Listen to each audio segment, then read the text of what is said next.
A primeira pergunta da nossa entrevista, então, é o que a poluição dos rios causa nos seres vivos que vivem nele. Então, primeiramente, a gente tem que pensar que o ambiente do rio ele é um ecossistema muito grande. É um ecossistema que abriga diversas espécies, desde micro-organismos, que podem ser bactérias, fungos, entre outros seres vivos que ali habitam, a espécies maiores que a gente pode considerar como vertebrados, seres vivos, né? Que são os peixes principalmente, sapos, na sua fase larval ainda. Então, o ecossistema que o rio abriga é muito grande. E a condição de poluição pode afetar na vida desses seres vivos que ali estão, causando mutações genéticas neles, então pode alterar a condição de alguns seres vivos ali geneticamente, assim como pode levar à morte, até mesmo à extinção de algumas espécies que ali estão presentes.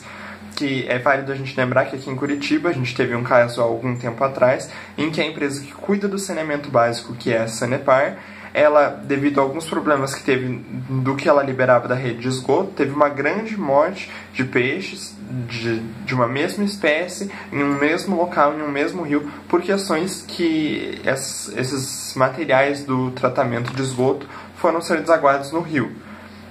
Então a gente tem que sempre lembrar que dentro do rio a gente tem um ecossistema muito grande, que a poluição ela pode afetar desde os pequenos seres vivos até os grandes seres vivos, dessas duas formas principalmente, com a morte e com alterações genéticas. A segunda pergunta é quais seriam os métodos mais eficazes de descontaminação de rios, na minha opinião.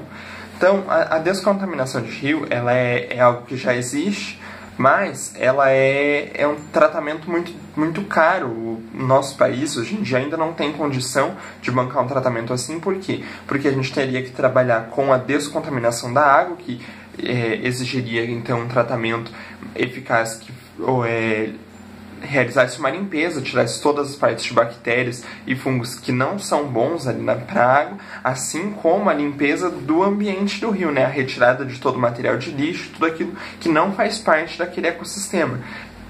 Já aconteceu isso e foi realizado num rio lá na Tailândia.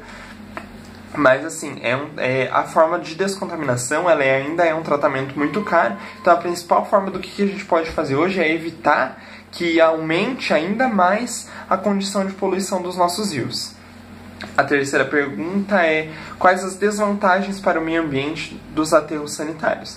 Então, o aterro sanitário, todas as formas, na verdade, de descarte de lixo que a gente tem atualmente no nosso país, de lixão e aterro sanitário, elas não são eficientes, elas são muito prejudiciais. Então o aterro sanitário ele é aquele local onde o lixo ele fica em cima da terra e na maioria das vezes é queimado.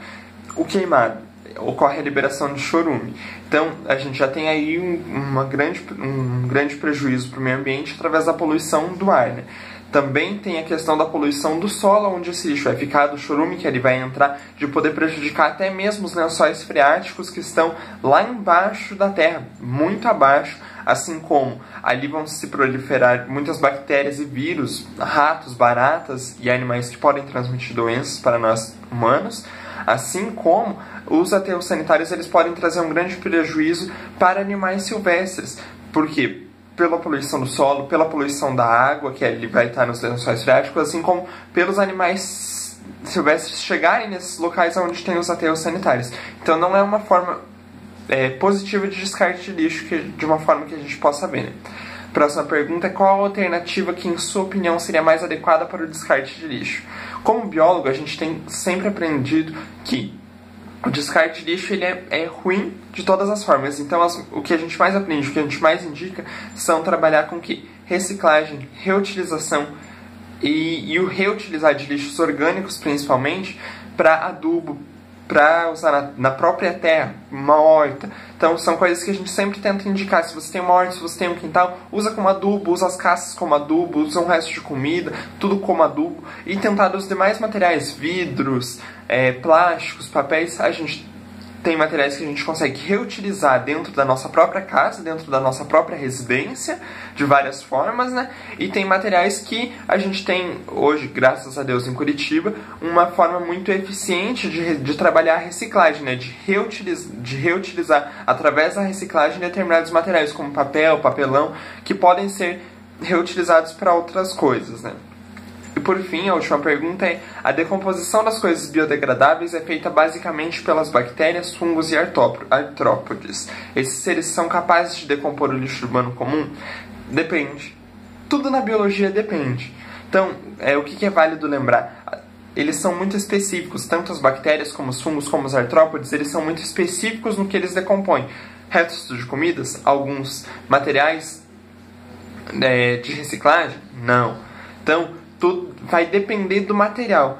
Eles vão realizar decomposição? Vão realizar decomposição, mas tem materiais que eles não decompõem, tem materiais que eles não são eficientes em realizar a decomposição de algumas coisas que nós produzimos no lixo nas nossas casas.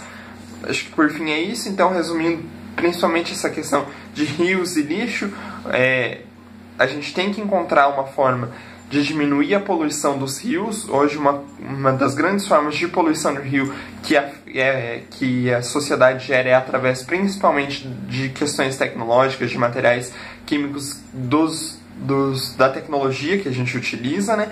E nessa questão de lixo, é bom sempre visar a reciclagem, a reutilização e até mesmo de lixo orgânico a gente pensar num reaproveitamento, que é sempre a adubação.